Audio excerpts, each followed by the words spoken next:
Oh, hello, comrade. Welcome to the stream for the 104th anniversary of the October Revolution. And firstly, we will start by singing the international in Polish language, but of course, the stream will be in English. Powstańcie, których dręczy głód. Myśl nowa, blaski promiennymi, dziś wiedzie nas na bój, na trud. Przeszłości ślad dłoń nasza zmiata, przed ciosem niechaj tyran drży. Ruszymy z posad bryłę świata, dziś niczym jutro wszystkim my. Bój to jest nasz ostatni, krwawy skończy się trud. Gdy związek nasz bratni ogarnie ludzki ród. Bój to jest nasz ostatni, krwawy skończy się trud. Gdy związek nasz bratni ogarnie ludzki ród. Nie nam wyglądać zmiłowania z wyroków Bożych carskich praw.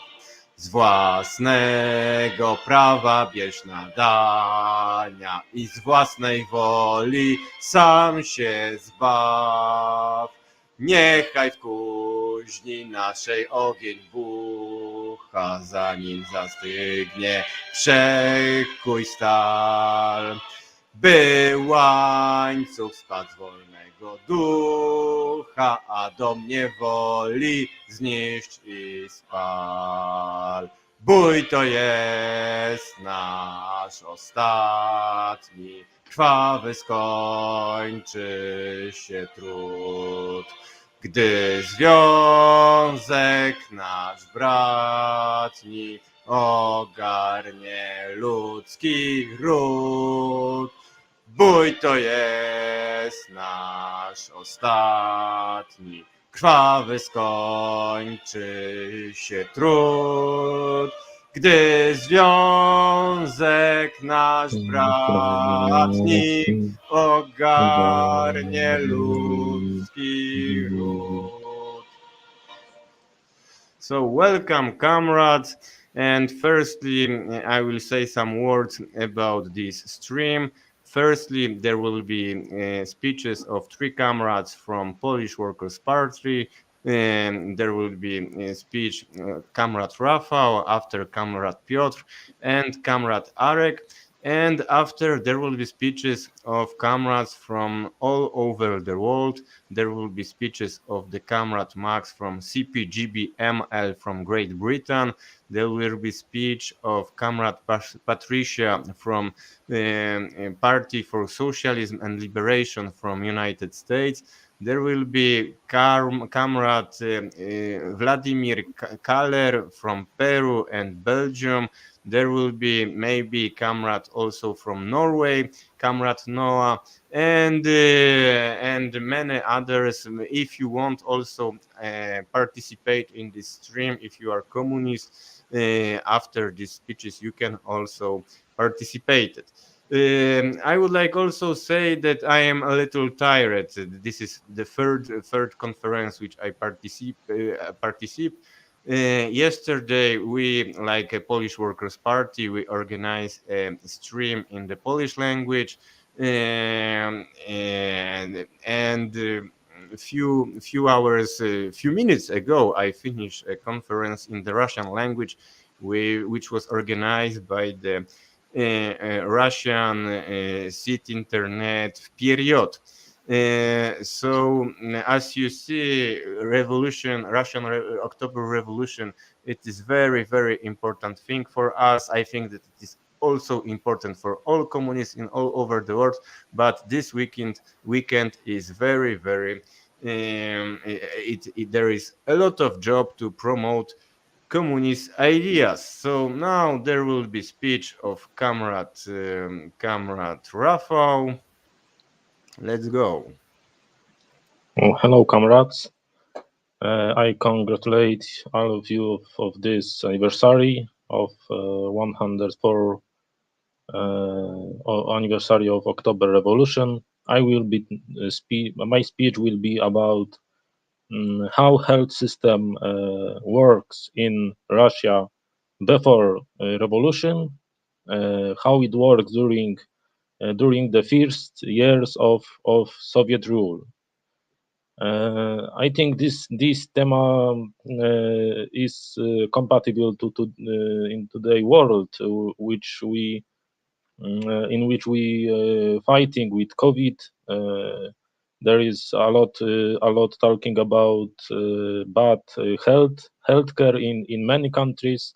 Many people think about why in Russia and Poland and other Eastern Bloc countries has a lot less death case by COVID-19. And I think the answer is in the revolution itself, because revolution was also a revolution in healthcare in Russia and in all countries of Soviet Union. First of all, it is to say that what was before this revolution, how healthcare system works in Imperial Russia, in Tsarist Russia. The simple answer is that this system didn't work because there was no system at all.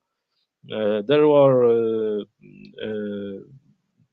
some examples of the Ziemsla doctor, which was in the 80s of 19th century, but it was very little action to make Russia fully proper healthcare system. So Russia was deeply backward in this case, because even of in a view of the Western countries, because Russia has many peasants. There was one doctor for 40,000 people in 19th century, before revolution. So there was no doctor at all. It can be say. Because no peasants even see a doctor in his life. So there was a lot of epidemics of didn't proper health um, uh, healing of many illness. So the death rate was very high. The average lifespan was also very low. Tsarist Russia didn't care at all about this. What to do with this situation? Peasant was like item. It can be sold with the fields. If any landlord, any feudal master has to sell his field, also with village, so he sell also these peasants. So there was no interest in healing, in taking care of it. In Imperial Tsarist Russia, as I say, the death rate was very high. But what happened? This is what's happened. That's happened. Or this is answer is in revolution itself, because um, just after revolution, we have reforms of healthcare in Soviet Russia. There was the first Ministry of Health in the world, which taking care of all healthcare system in this country. There was a lot of progress in first years because this ministry was set in place in the end of 1918 year. So just after the revolution, um, this what was similar to today world.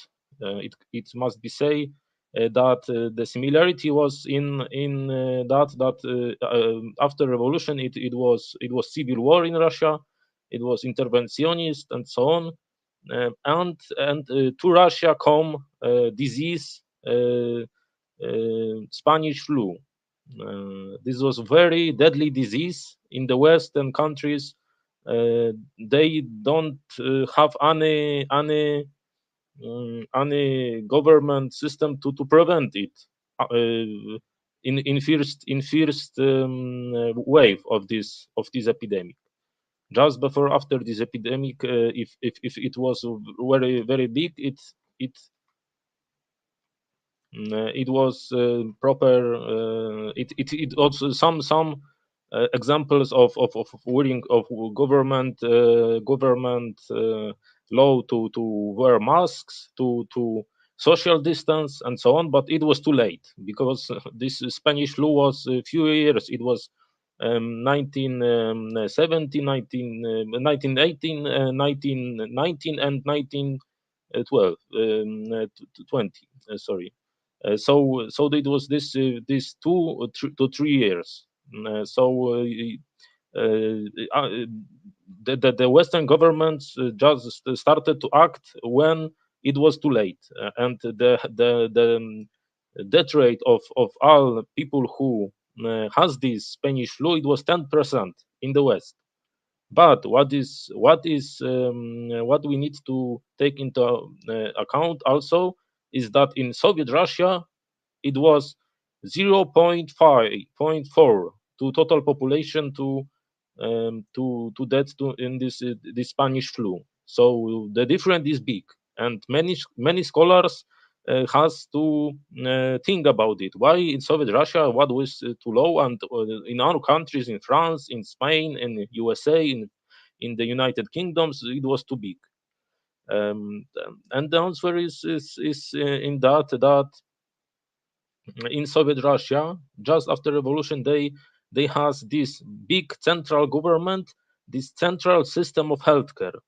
Uh, there was a lot of fleas of advertising, of bulletins to soldiers about hygienic, about epidemic case, and about health to soldiers to read. In many forums, they had to read it, and it was compulsory. They had also soldiers in the civil war, and the civil war was still going. The Soviet was not. Soviet forces of Red Army didn't. There was no answer that they will won or not. But what was implanted in Soviet Russia in these times, in 1918, was compulsory lectures to soldiers about this epidemic, about health, about taking care of yourself. In this case, it is and this all of the system was in times when in the West, in many places, they try to help this Spanish flu by letting your blood go. I would say this medieval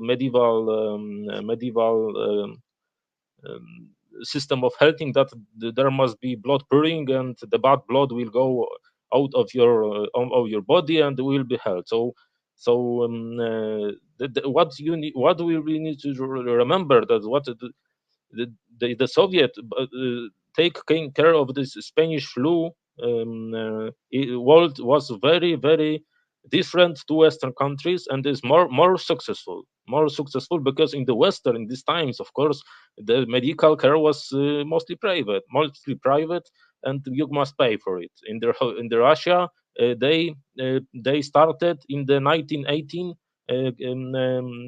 this insurance to all workers, to health insurance, which all worker has, so they can be treated for free. So this was the case, and what I read when I prepared for this speech, is to say that today's scholars, when they say about this case in Soviet Russia, why this death rate in Russia was too low, they said, oh, it must be because there was some bad accountant of this. The Soviet lies about this debt, but what is to say who lies about debt? It was Western countries, because during this Spanish flu started when the cause of the Spanish flu and why this was deadly. The main reason is World War. Is World War, and this World War causes many deaths, and Western countries started to censor it, that people didn't know that there is any epidemic at all. Obviously, because Western countries, to propaganda measures, they censor it, this death rate. So. mm, this is what can I say, and I will be out. Why today Eastern Bloc countries has this low death rate of COVID-19? It was because in the medical care in Soviet Union was very good, and what is to say, this vaccine was compulsory, not. Not they must these vaccines, they must to health, taking care about yourself. So this revolution start also revolution in health system.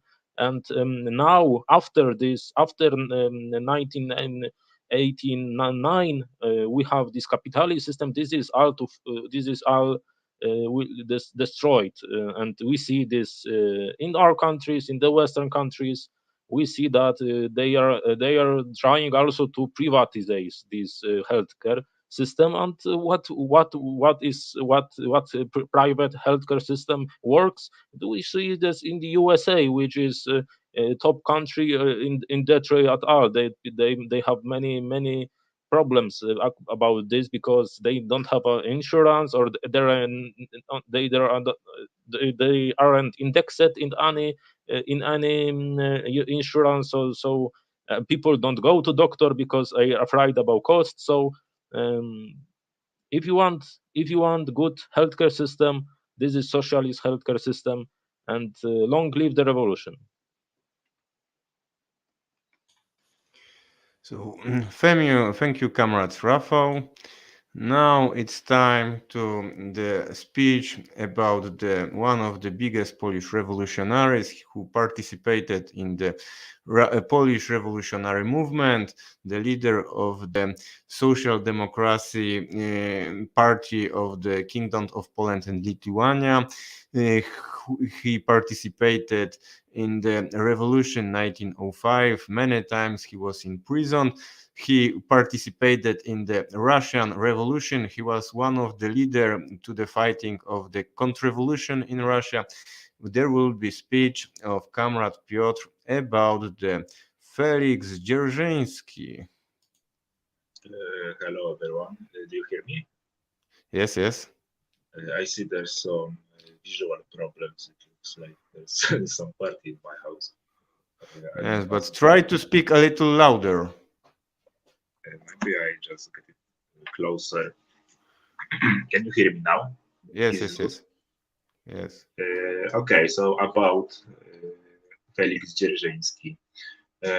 Basically, he was born in. I will help myself with my notes.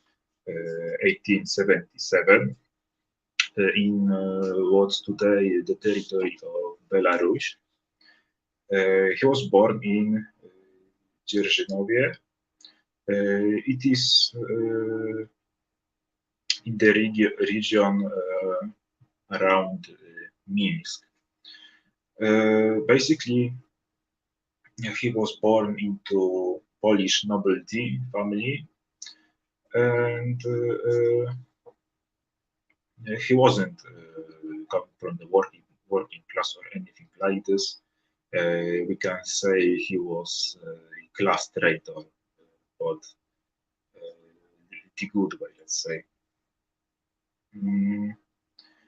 I maybe start with how he started his journey as a revolutionist. So he was attending gymnasium. Basically, he was going to school in Wiedeń, in Vilna, and he was kicked out of the school at his last year in there because of his revolutionary activity. He was spreading communist propaganda, if I am not wrong. He was organizing like Marxist groups and so on. So since the pretty much young age, he was active politically, even despite the fact, like I said, he wasn't born in the working class, right? What's very, like, let's say, compelling, I hope this is the right word, he wasn't a very good student. Actually, his grades were mediocre. He even had to do his first class twice. So if anyone is struggling with education or something like that, don't worry, you can still be one of the greatest revolutionaries, even despite that. What next? After he was kicked out of school, he was actually arrested for many times. He was arrested for like the same thing, the revolutionary activity. He was organizing people. He was, how to say it, he was responsible for the illegal socialist press.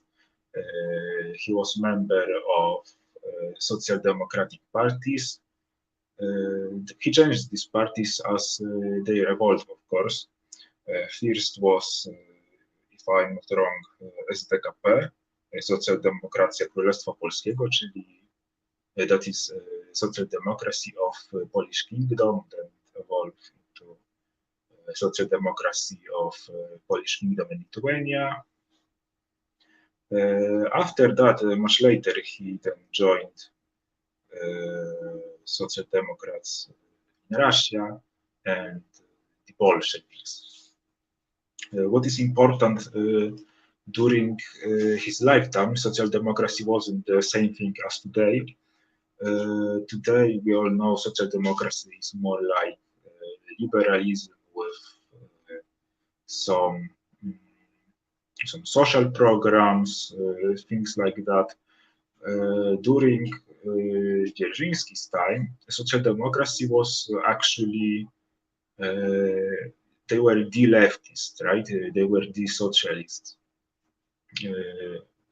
Later, when there was not a collapse,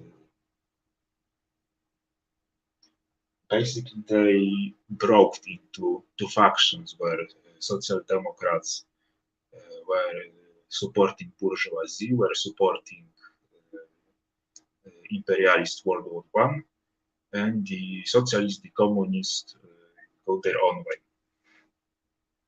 So coming back to Dzerzhinsky, Like I said, he was frequently arrested for his activities. Despite the fact he was frequently arrested, was actually really good conspirator. Police had a lot of trouble finding him. He was organizing people in many cities. He was traveling a lot, and when they eventually got him, he had to spend about 4.5 years in Warsaw Citadel. That was this was basically a Russian fortress in Warsaw, where they kept their military, but also some part of the citadel was prison for political prisoners. So Dzerzhinsky had spent these about 4.5 years. He was tortured. He was brutally tortured. At some point, he had to be hospitalized, and there was a risk he will have to have his legs amputated because of these tortures. In Citadel, it was infamous for forcing prisoners to wear special large metal chains, which were very harmful for the prisoners' legs. Fortunately, he recovered from that.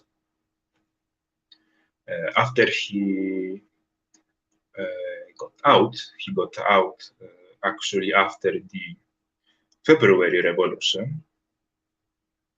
He was freed. He joined Bolshevik Party and proved that they did not block him. He was not scared after that, and he continued his political activity. In the Bolshevik Party, he was mostly responsible for the security-related issues. For example, he was head of security of Bolshevik headquarters in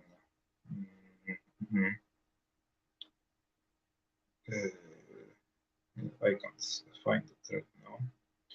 But basically, he was the chief of security during the revolution, during the Civil War. After that, he became what he's famous for, that is director of CK, that is Soviet special forces. He got famous by that he was not only very effective, but also his enemies say he was very cruel. He's responsible for arresting, executing, etc. Large number of people. Who was he against? He was basically his job was to stop the counter-revolutionaries from re-establishing old system. It's very important to note that Soviet Union was first socialist state in history, and many forces was against that, was against Soviet Union, was against revolution, and was trying to destroy it from day zero, basically. And even before that, because before all that red terror, all this, all Cheka, etc., what we are being scared of, there was white terror, there was prosecutions of union members, of workers, and so on. So what I'm trying to say, there was very strong force that wanted to destroy, to tear down the socialist state of Soviet Russia. So his job was to ensure that won't happen. That's one of the reasons why anti-communists really despise him, because, like I said, he was very good at his job. And he carried that job for many years. It's important to know that it wasn't his only duty. He was responsible for many other things, like he was the People's Commissar of Internal Affairs, if I'm not wrong. He was responsible for transportations, and even he started big orphan house building program, so something like that. So he basically was a man of many talents, and I think it's really important to remember him and learn from him.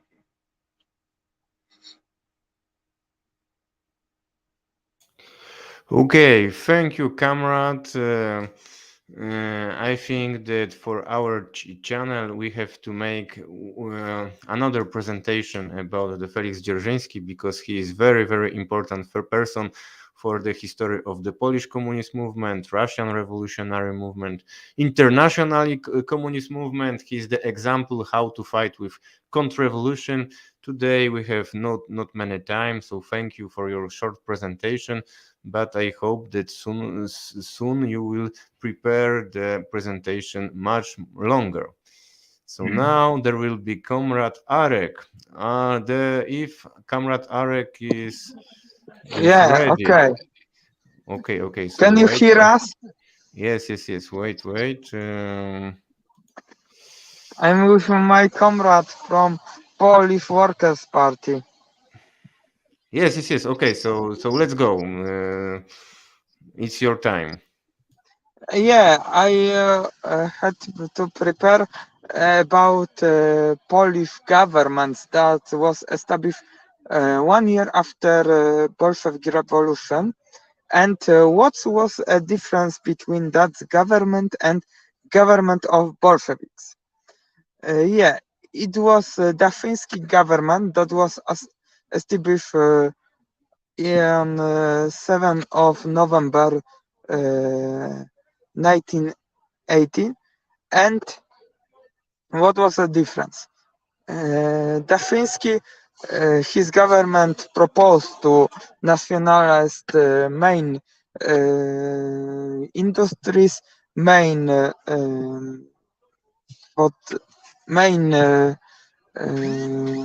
places of main, for example, great agrarian means to give it to peasants. And what's they done? They done nothing, because they accepted to give a power to Piłsudski government, dictatorship of Piłsudski. Jego rząd istniał przez 3 dni i to dzisiaj jest wychwalane przez polską lewicę. Yeah, government of Dzerzhinsky was only 3-day government, and today's left celebrate us for as a great success, but it wasn't great success, because Dzerzhinsky gave power to Piłsudski. Government of Piłsudski was led by owners of great agrarian ownership of big capitalists. So he give up all socialist principles of that government, Dzerzhinsky. And what's more, when that bourgeoisie government of Piłsudski declared war to Soviet Russia, Dzerzhinsky said, no, we don't want war with Soviet Russia, but when Piłsudski said, you can get some offices in government, Dzerzhinsky said, of course we can, and that's why we support the war against Soviet workers. And it was treason of Polish social democracy against socialist principles.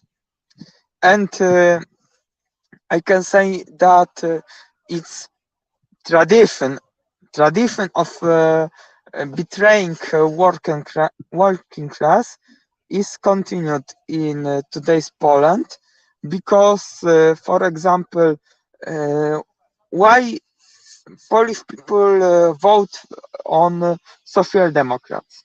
They vote on Social Democrats because they believe that Social Democrats give them back socialism. But what government of Social Democrats, so-called Social Democrats, give to Polish people? They give nothing but neoliberal reforms and war in Iraq and Afghanistan. It's as a war with Soviet Russia when Polish people die for rich people of privileged class. And in my way, I think that it's very important to remember about the Dzerzhinsky government, because it can teach us that without political power of working people, we can't achieve any socio-economical progress. And I think that without political power, even if we can achieve something on compromise with bourgeoisie, that compromise will be turned out by bourgeoisie. So the most important thing is to gain power by people, and People's Party of Communists, that lead workers people to fight. And I can get a speech for my comrade. He will talk in Polish, but I can translate. Tak, w dzisiejszej Polsce nie mamy żadnej partii, która reprezentuje ludzi pracy. In today's Poland, we have no party that represent people's working class. There is such party. There is such party, is a Polish Workers' Party, but it's not in parliament. Tak, ale w parlamencie lewica nie zajmuje się sprawami, które są ważne dla ludzi pracy, a jedyną taką partią, która realnie poprawiła los ludzi pracujących, jest tak naprawdę skrajna prawica reprezentowana przez Prawo i Sprawiedliwość. I dlatego też lewica traci w Polsce swój normalny elektorat, czyli prostych ludzi, którzy nie mają na kogo głosować, więc głosują na skrajną prawicę w Polsce. She said that so-called Polish left, but it's not left, it's bourgeoisie party. She said that they are representing bourgeoisie, not working peoples, and the only alternative, so-called in parliamentary parties, is ruling party. So that's why working people are supporting ruling party, because they can't see any alternative. So that's why we need to find them alternative for that ruling party.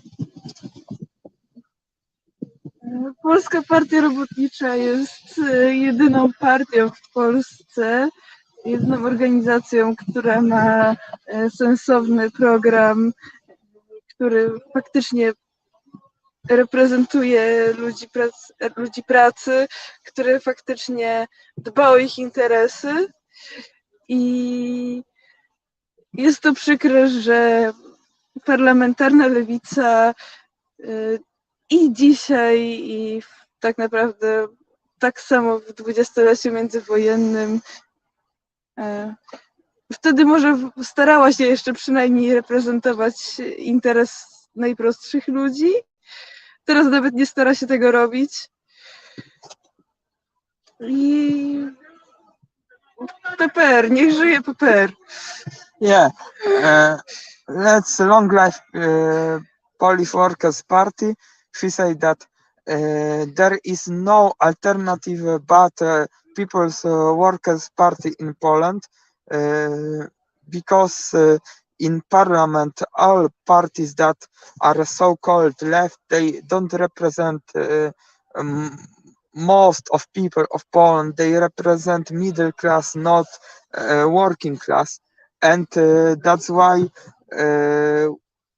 for example, it's the eras of interwar period Polish Socialist Party. Today, social democracy, they are going to make that eras again, but stronger. And that's why only alternative for Law and Justice Party, peace ruling party, is only People's Workers Party that we belong.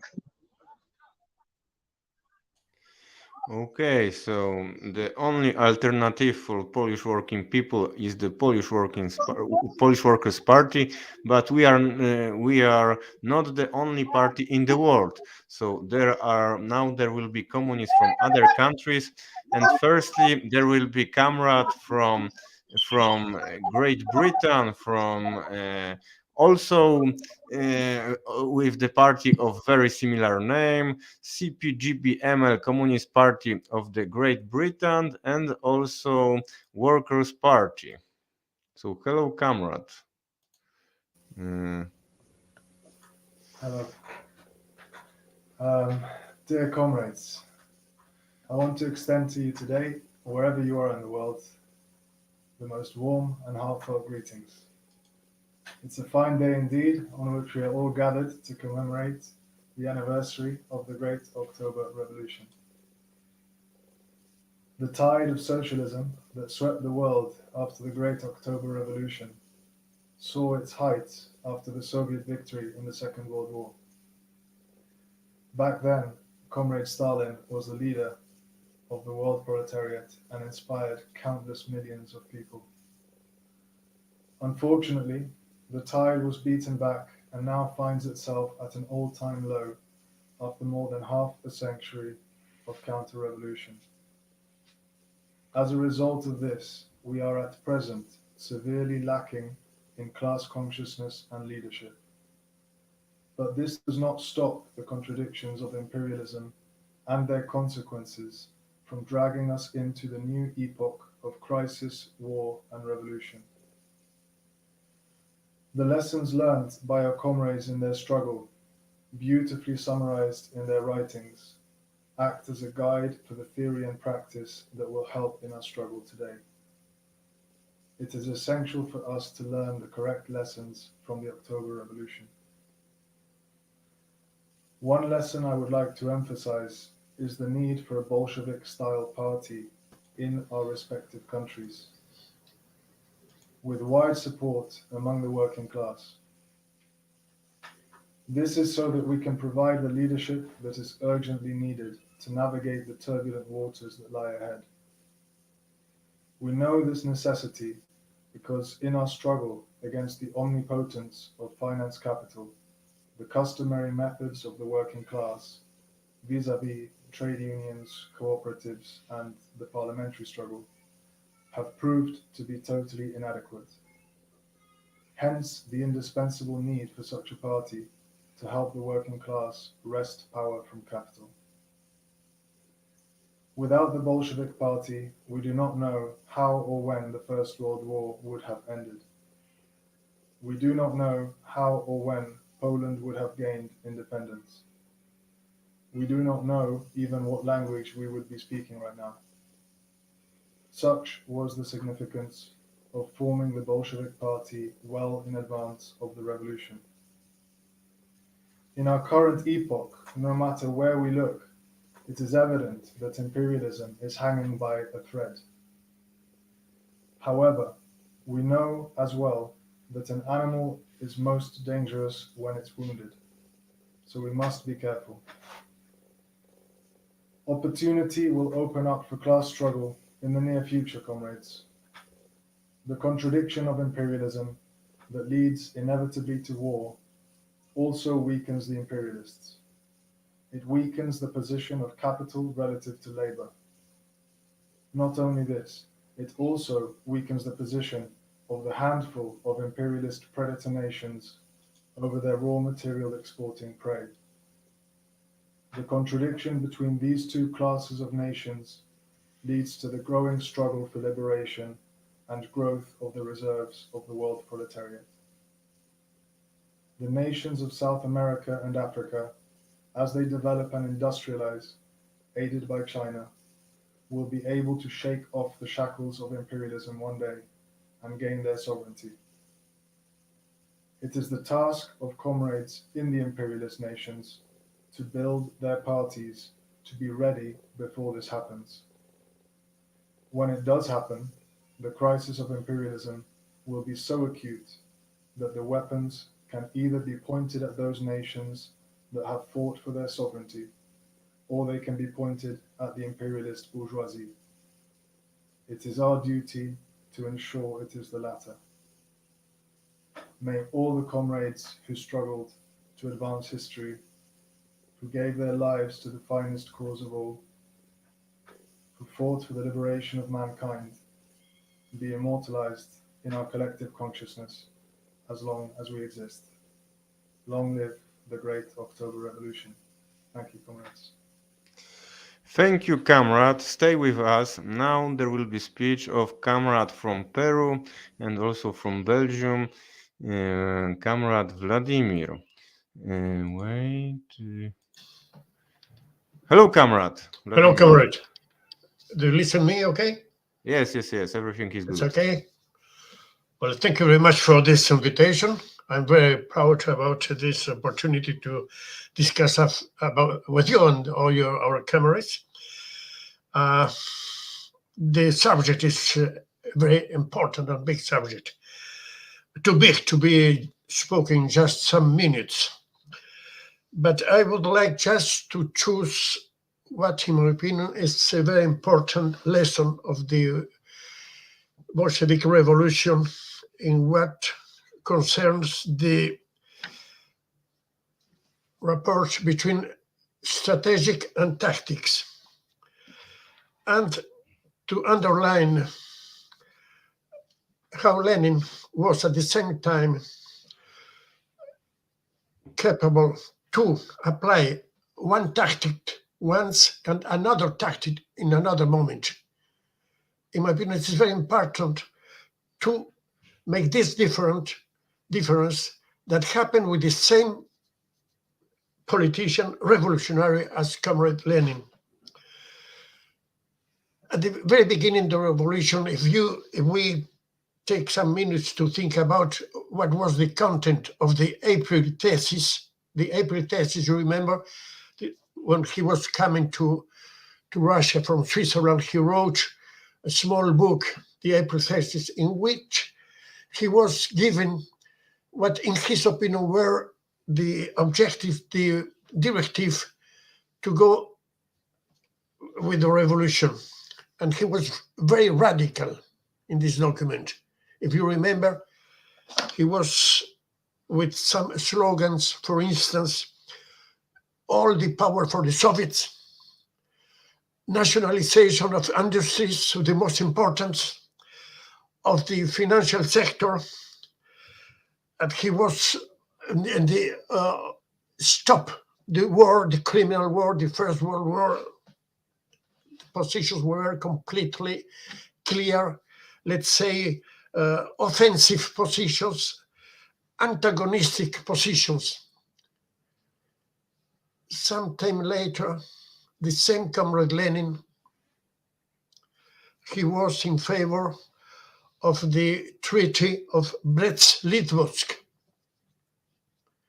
This Treaty of Brest-Litovsk, in contradiction with Bukharin, for instance, was not a radicalist position.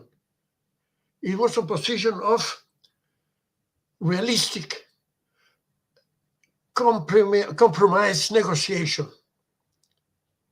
So we see the same Comrade Lenin, very radicalistic in one moment with the April thesis, and not so much time later with a position which was a realistic position, taking in consideration what is, in my opinion, a very important notion that I would like to underline, because in my opinion, this notion is sometimes forgotten in the left movement, in the revolutionary movement. It's the notion of balance of power. What is the situation in the balance of power? In Brest-Litovsk, as you know, he made very, very big concessions to Germans in territory, in gold, tons of gold, to negotiate the situation and the stop of the war. Sometime later, he needed to propose something which was not very ordinary in the situation. He was in the beginning of the revolution, a Marxist-Leninist revolution, and he proposed what is called the NEP, NEP. This means the new economic policy, which was also a position, a strategic position, in which we was moderating the rhythm of the revolution. I think, comrades, that this is a very interesting lesson in which we can see how the same brain, revolutionary brain, the same person, the same politician, the same revolutionary, needed to propose in a short period of time two different tactics in consideration of the reality, because politics is a science, comrades, and it's very important to take this lesson in history. This is one point in which I would like to call your attention, the attention of comrades, to discuss about this, to think about this, because it happens everywhere in our time. I would like to propose another subject, in my opinion, which deserves to pay attention. The October Revolution, the most important revolution in the human history, in my opinion, in very aspects, in very subjects. It was the result of many years of struggles, of a very big people, enormous people, with a big territory, etc. Let's remember how this October Revolution ended. How it ended with Mr. Gorbachev and Mr. Yeltsin. And let's have a small comparison and think, why is it possible? When I speak about comparison, I'm remembering, for instance, in Chile, Allende's fall with Pinochet in the push of Pinochet and Kissinger against Chilean revolution, popular unity government. Thousands of people on the streets, thousands of people fighting, thousands of people dying, and being tortured and in prison. The same with Sankara. The same with Gbagbo in Ivory Coast. The same with Chavez everywhere in these revolutionary movements. And I would like our comrades, all of us, to think, how can we understand that a so big revolution, after the Soviet Revolution, there was no demonstration, no manifestation, no people dying for the revolution, or very little, or almost nothing. Where was the working class in that moment? The people's class, the population. I think if we compare what in small countries, in small revolutions, thousands of people fighting and dying in defense of the revolution. And what happened in Soviet Union? It ended as ends almost a soccer game with incredible. The red flag, it was in place with the Tsarist flag with no problem.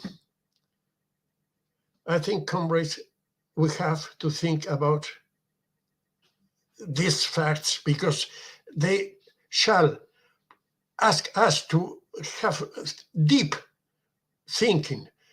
What is Prince? In my opinion, personally, it's a personal opinion, because it was a personal experience.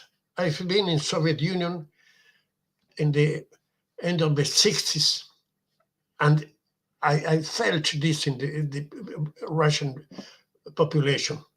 I only been in Russia, and also in Ukraine at that moment. But it was the fact that there was almost no debates, public debates, no discussion. It was a sort of sclerose of the political life. So there was no identification, real deep identification. The newspapers, Pravda was saying, well, a sort of Bible of what should be followed, but no discussion. It's very interesting. In my opinion, there is the reason of the weakness of the Soviet Union in the popular sense in the moments of the end of the revolution.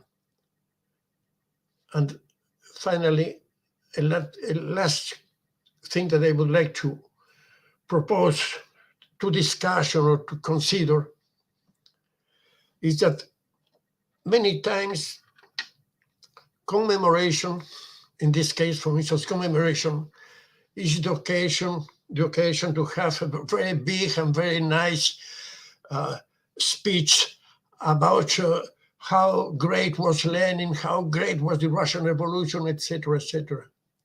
Some years ago, I was in Moscow, and I was in Leningrad. I always call it Leningrad, St. Petersburg, Leningrad. In 2017, because it was the century of the Russian Revolution. Many people, many parties there, very big auditorium, all the parties speaking about how great was Lenin, how great was the Russian Revolution, etc.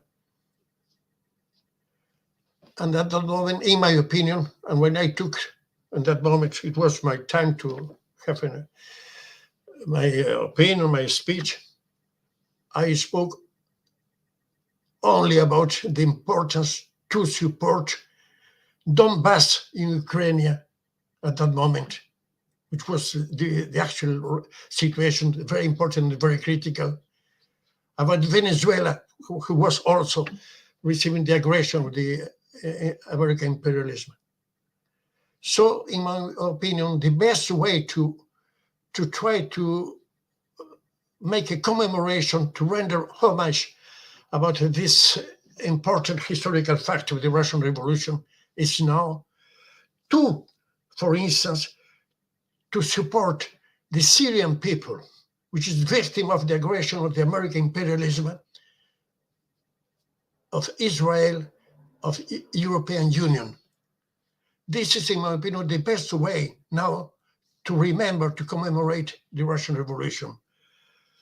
of course, to continue to support Venezuela, to support also what is happening in all this time with a very important person, important in the sense of what he represents, the importance, the urgency to support Julian Assange, who is the actual symbol, the resistance against neo-fascism, which is arriving.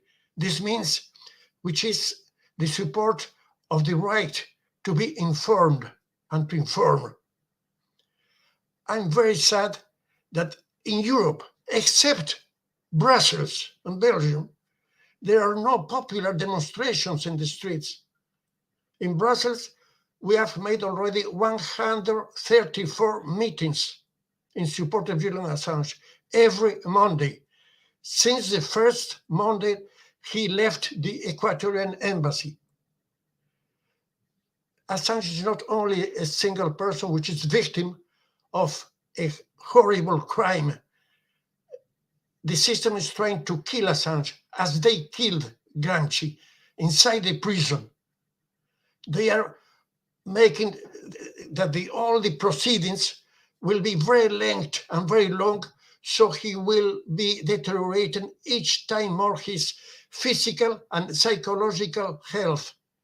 He's being killed in this moment. If we would like now to commemorate the Bolshevik Revolution, this is the time, dear comrades, to support Julian Assange, who is not a communist, but who is a very big revolutionary, in my opinion. Thank you, comrades. Thank you, Comrade Vladimir. Now there will be a comrade from USA, Comrade Patricia, but Comrade Vladimir, rest with us, and after we will make a discussion how to coordinate our struggle. So, hello, Comrade Patricia. Hello. Thank you very much for having me on.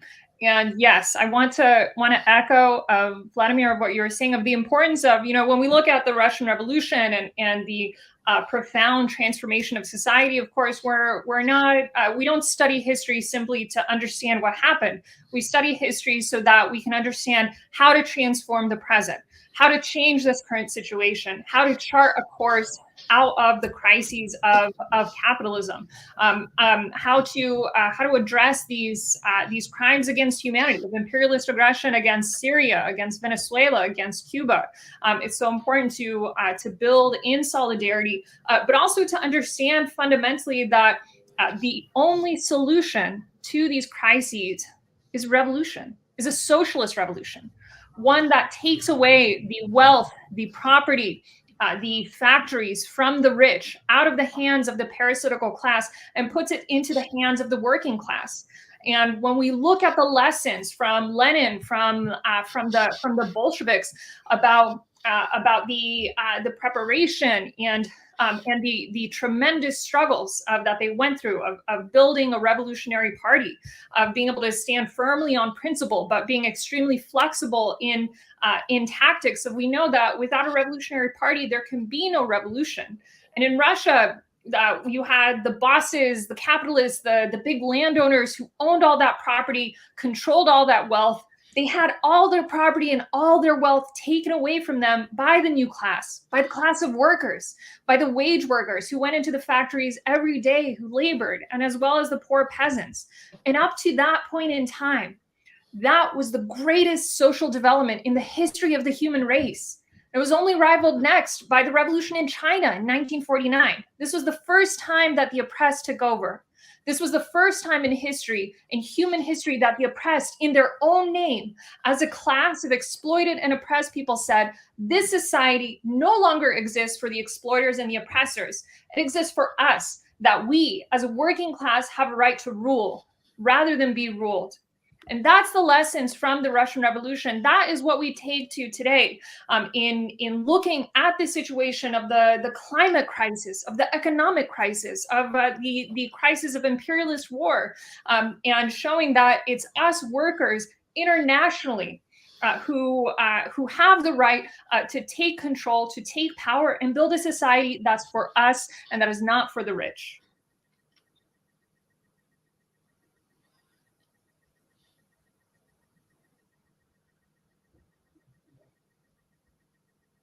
Mikhail, if you're speaking, I believe you're on mute. Okay. So now it's the discussion. Everybody can say what want. The question of the discussion is how to coordinate not only the discussion about the history, but how to coordinate the class struggle against bourgeoisie today. And this discussion is for this. So if somebody we have Comrade Patricia from the USA, Comrade Max from the Great Britain, from the CPGP ML Party and Workers' Party, and Comrade Vladimir from Belgium. So let's talk. Maybe Comrade Max, you can start. Hi, comrades. It's nice to talk to you, all of us in different parts of the world. I really liked your contribution. Just wanted to say, Vladimir, that in London we've had some protests. As you know, Julian Assange is being tried outside the Royal Courts of Justice. I used to go to university right next to it, so I know the place very well. And there have been protests outside, but it is nowhere near as big as we would hope. And in terms of the lessons of October, I wonder what your thoughts are, comrades, about the tensions that are growing in Ukraine and Taiwan, the drive to war. When I look at Western media, I see in every article, no matter what it's about, I see some reference to how evil Russia or China are. It's just constantly, there's a constant propaganda machine preparing the foundations, it seems to me, for war against Russia and China. And I wonder what your thoughts are on this. I know, Vladimir, you talked about the way to honor October is to stand up to the people of Venezuela, for the people of Venezuela and Syria, and nations which are victims of imperialism. And I completely agree. Right now, I see Russia and China as an important anti-imperialist hub, and I see other nations like Syria and Iran and Venezuela and more joining this camp against the imperialism of NATO, led by yours truly, Uncle Sam. So yeah, I wonder what your thoughts are about this and how we can, what we might expect. I would like to comment about, hello everybody, of course, nice to meet you. I would like to underline one of the notions you mentioned about the fact of the media, the big press, television, all this. Personally, I consider that we're entering in a sort of a new fascist evolution of international society, because there is a modification in what was the pattern some 30, 40 years ago. Maybe you remember that when the American president Dwight Eisenhower was leaving the power, his last speech to the American people was a very interesting one. He was, let's say, warning the people about the risk of the so important power of what he called the complex military industrial complex. it was a phrase about this, the two big forces, military industrial complex, as a sort of deep state that was more or less monitoring the American policies and diplomacy in particular. I think this concept now needs to be updated. It's not only the industrial military complex, but it is the military industrial media complex, which is playing a role to try to manipulate, to form the public opinion in order that it supports the imperialist policies. And I will add recently to this military, industrial, mediatic, the pharmaceutics and the numerical. This is the new axis in which the fascist force are going to enter. In my opinion, this is very important. And I will last just asking all of us to have in a sort of tactic goal to support as much as possible publicly Julian Assange, but it's a very important symbol. Thank you. Maybe Patricia would like to have some words. Well, thank you. And there's just a little bit of an echo. It might be easier if everyone else muted. Cool, thank you. About Assange, about tackling of demonization of China and Russia. Of course, we know that the U.S. has publicly stated that their intentions are to gear up for major power confrontation with China, with Russia, predominantly China. The pivot to Asia that started under Obama, the economic war that intensified under Trump and is now continuing to grow under the Biden administration as well. It's very important to bring these forward to people and draw the connections between these different struggles. In the U.S., for example, we have half the population that lives in poverty. That's something that's not broadcast. That's something that's not displayed very much on social media or on mass media, on corporate media. And yet that's the reality. That's the lived reality for so many people here in this country. And a big part of the challenge is also drawing that connection of why is it that schools are getting closed down, 2/3 of schools in predominantly African-American neighborhoods in Chicago. Why are they getting shut down? And new police buildings are going up. In Atlanta, they took down a part of the forest near the city and are building $100 million police complex. And we see that as well in terms of all this money that is getting gutted from social services, from education, is going to the U.S. military that spends more than $1 trillion every single year. And so our work, as we look back 104 years to the Russian Revolution, as we look to prior revolutions in history, as we look to the courageous and inspiring struggle of peoples all over the world to this day to build a sovereign nation, to build for themselves in spite of the threats from imperialism. That we need to draw the connections between the climate struggle. The climate struggle is a class struggle. The struggle for LGBTQ rights is a class struggle. The struggle for women's rights is a class struggle. And we need to tie these different struggles in together, because we are all fundamentally one class, one working class. And of course, the international aspect, which for workers of all of the world, of our interests are connected, our lives are connected, and our paths are connected as well. I have to drop off, unfortunately, just now, but this was an honor. Thank you again for letting me join, and especially on commemorating. Patricia, there is a question for you.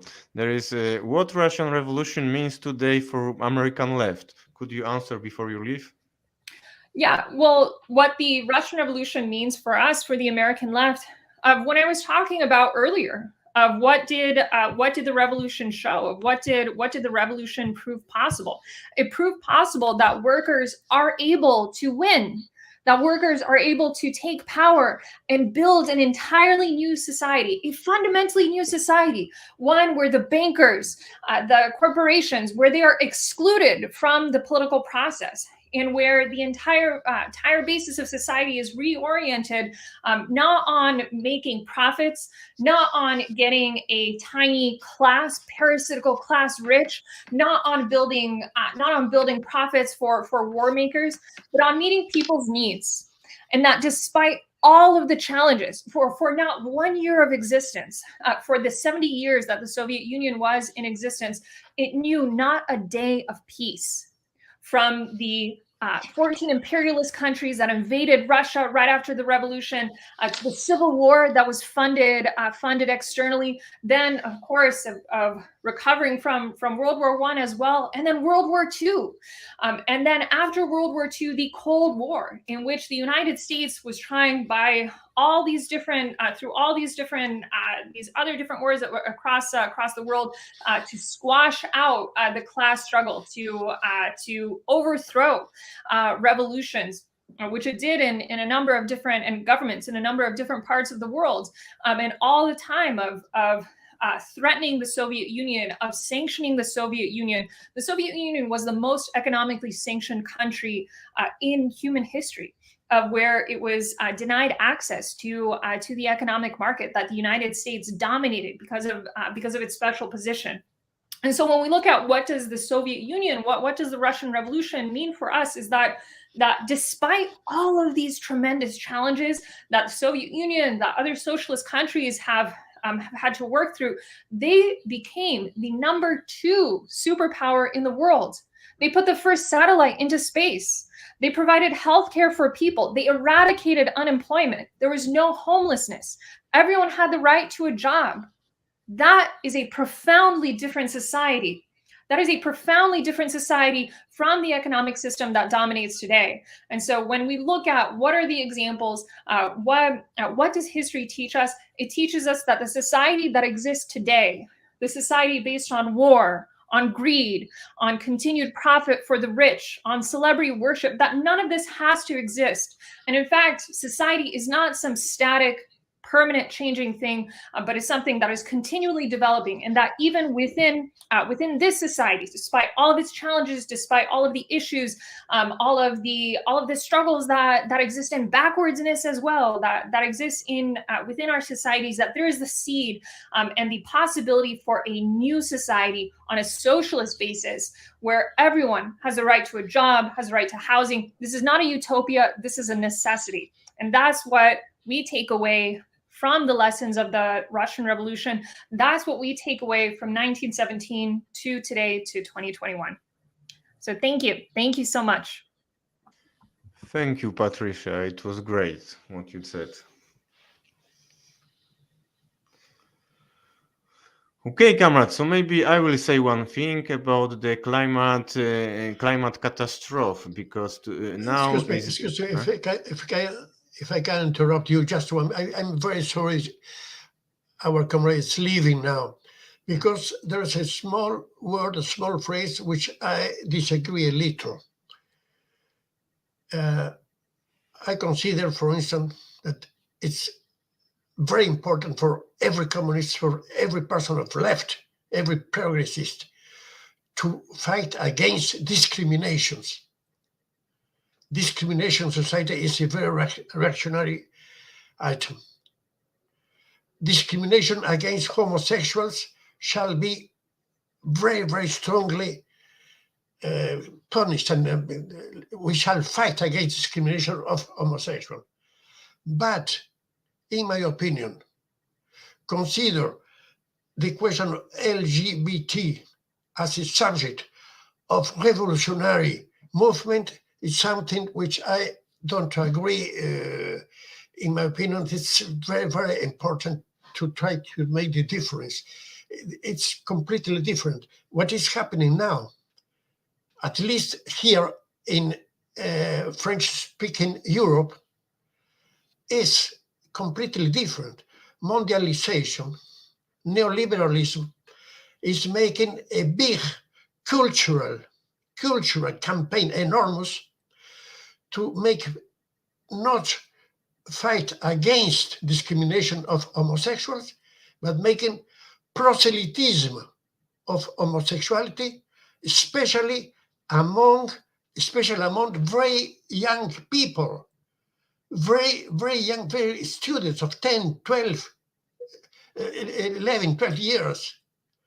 It's incredible. For instance, to give you just one example, I could give 10 examples. In France,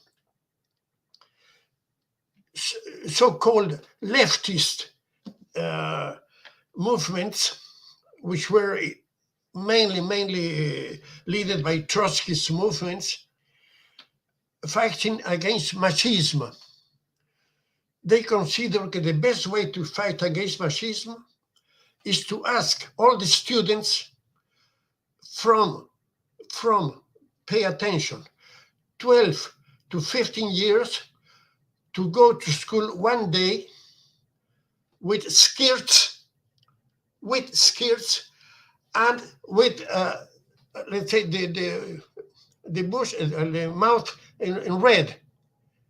The students one day, and this is a way to fight against machismo. In my opinion, one of the reasons of the force of the imperialism is that they are in the cultural area, in the cultural scene, are having very big victories. And one of these victories is individualism. LGBT slogans and fights, for my opinion, is not at all a revolutionary struggle, is rather an individualist style, which is unfortunately used to try to make confusion. I'm very sorry, our comrade is not there. I wanted to make this, well, this is a personal point of view. I'm not speaking opposite of a party, etc. But I think it's very important, because what is happening here is that very young people are much more interested now in trying to choose, because now there's a new theory in which really your sex is not biological, it's a question of choice, of culture. So when you are very vulnerable, you are not very strong, you are rather weak in your personality when you are too small, too young, and they said you can choose to be a man or a woman. You don't need to follow the fact that you are a man in this moment. It's not necessarily a decision forever, etc. This is very delicate and very dangerous. I think this is not at all a revolutionary position, in my opinion. Thank you. Sorry for this small moments and interrupting you, but I wanted to make this opinion to Michel. No, I think that it was very important. Last time when I spoke with Comrade Max about the position of his party, CPGB-ML party in Great Britain, we said about this question that it is very, very toxic now, that that you can speak about Marxism, you can speak about revolution, because all the time they try to change your red flag to the rainbow flag and Yes. and stuff like this. I wanted to say something about the climate change, that because now we have this summit in Glasgow, and the people said that we can't do nothing about the change the climate, because it is something irreversible. And we had a similar situation in the time of the First World War, when day after day the people are dying in the war without any sense, and the people was seeing this strategy but they were impotent to make something. And the party, Bolshevik party, when they say that we will make revolution to stop the war, to make the Russian go out from the war, it was something which changed not only situation in Russia, but also it was one of the reasons of the finish of the First World War. So I think that to climate change, that if one day we will make a global revolution against bourgeoisie, when all the economy will be taken by the workers and the economy will be planified, the question of the ecology will be very quickly make better than today. Yes, thank you. Comrade Max, you want to say something? Wait.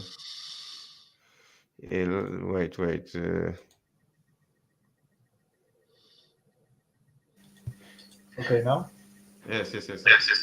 I just wanted to say, I'm glad you pointed out, Vladimir, your concern with the LGBT question. I thought the same. It was my only point of contention with Comrade, what Comrade Patricia said. And about the climate change, Michał. Excuse me, I didn't understand. Do you agree with Patricia, or what? I didn't understand your phrase. I agree with your I see. correction to this point. It was also the only point that stood out to me that I didn't agree with. Yes. That would be very nice if you can transmit, Patricia, our position. Yeah, and just Michel, example. I think yes. I will send her link. Okay. My party's written a pamphlet about this LGBT question. What's your party? What's the name of your party? The CPGB-ML, Communist Party of Great Britain, Marxist-Leninist. And we have written articles about the LGBT question, how it is used to promote individualism, to divide the working class, to divert the struggle away from class into, all a rainbow of different oppressions, and intersectionality and all the rest of it. It goes. It's like going down a rabbit hole, like Alice in Wonderland, and it diverts attention away from what we should be talking about. And Michał, to talk about the climate question, I agree. I think if there were to be a socialist revolution with the science and knowledge we have now, it should be very straightforward to address and reverse these trends. I heard recently the best retention of CO2 comes from the soil, and the way that we do agriculture, obviously with the profit motive, tilling soil, not allowing the fields to replenish. So traditionally, you make a harvest on one field, and you leave the field next door to rest for one year, and the next year you make it on the field next to it, and you let this one rest, and you give a resting time. But of course, with short-term profit in sight, you will just make the harvest in all the area you have constantly, every year, and of course this is damaging the soil. The soil dries up and it does not retain the CO2. This is, I heard, one of the reasons behind the crisis in the USA, in the Dust Bowl. It was famous. There was a period of drought, and in the whole central part of the USA, there was these, clouds of dust. It was like the Sahara Desert or something, and people could not grow. There was I think it happened in the Great Depression, if I'm not mistaken. And so, with changing the practice, how we do agriculture, this can have globally huge effect. on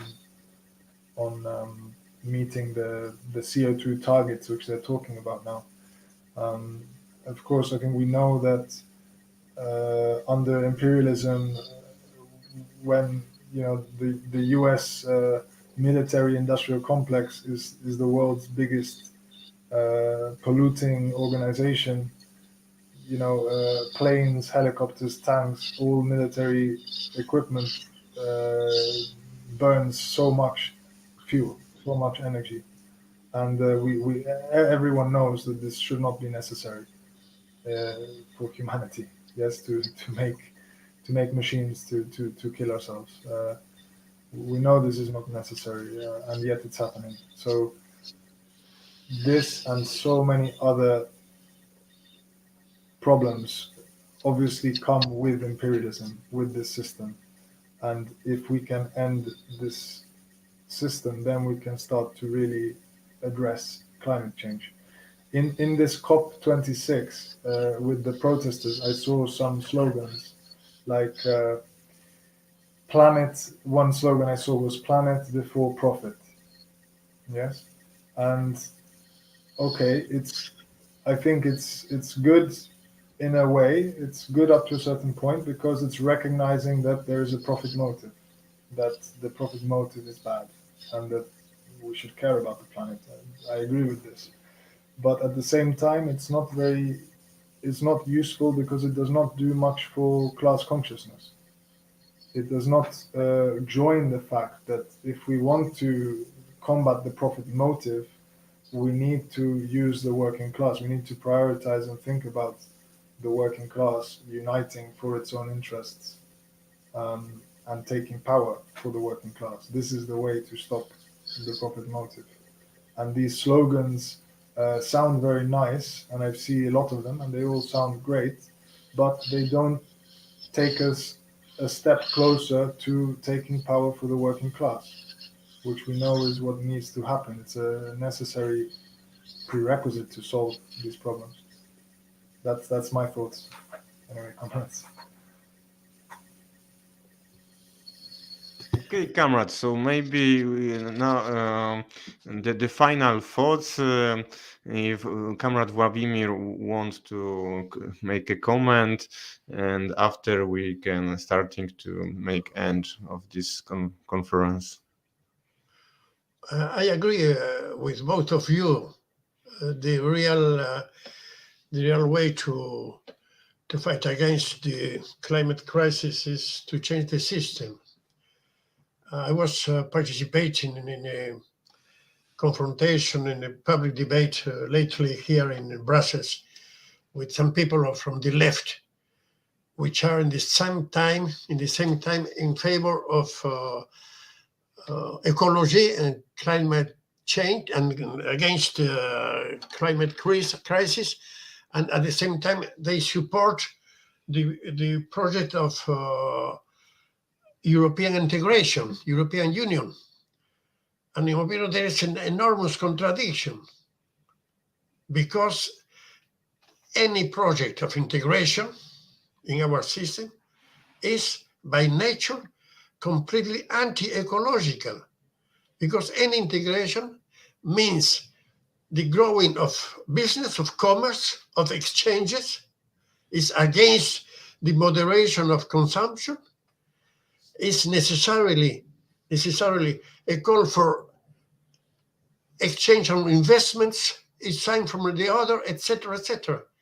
This means the European integration is the biggest, let's say, ingredient or instrument against ecology and in favor of climate crisis. And I told them with a sort of figure, you cannot be at the same time in favor of the European Union project and in favor of ecology, because you cannot be at the same time a sort of, let's say, I don't know how do you say this in English, I'm sorry, a sort of propagandist of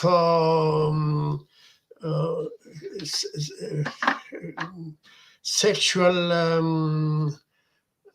as the Catholic Church, in which the abstention of having sexual life, I don't know how do you say this, help me please, to be an absence of the sexual life in the Catholic priest. How do you call this in English?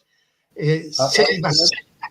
Celibat. The celibat in Polish. Celibat. You cannot be in the same time in the celibate, and the same time you cannot be, I don't know, a business seller of Viagra.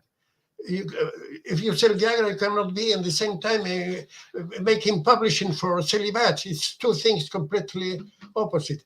And I think the real problem of this kind of crisis is that our enemy is using this as in many. It is again the cultural war, as if it was their war. It's completely false. That's why I agree completely about with both of you. I would like to say some word about the European Union and the ecology. That from a Polish perspective, I can say that the European Union forced Poland to make privatize the Polish railway system, and it provoked the destroying of Polish railway system. Now we have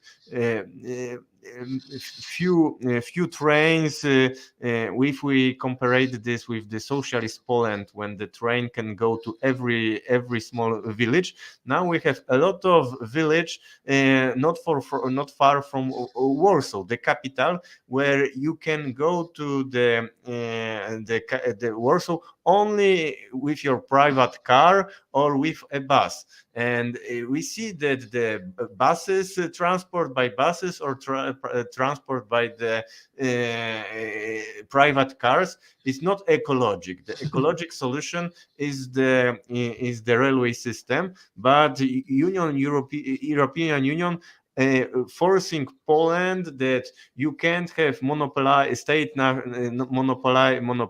to the railway and privatization, and this is one of the many examples. Of course. Thank you very much, comrades. I think we can end the talking, or I don't know. Yes. So thank you, comrades, for this the discussion. It was the celebration of the October Revolution is very, very important, and of course now the communist movement is not very strong, but we need to remember about the October Revolution, but because it is something which gave a hope to the future that maybe one day we will make one more Thai revolution, and this time the revolution will won with bourgeoisie. Okay, thank you. I agree. Thank you. Thank you very much. Bye.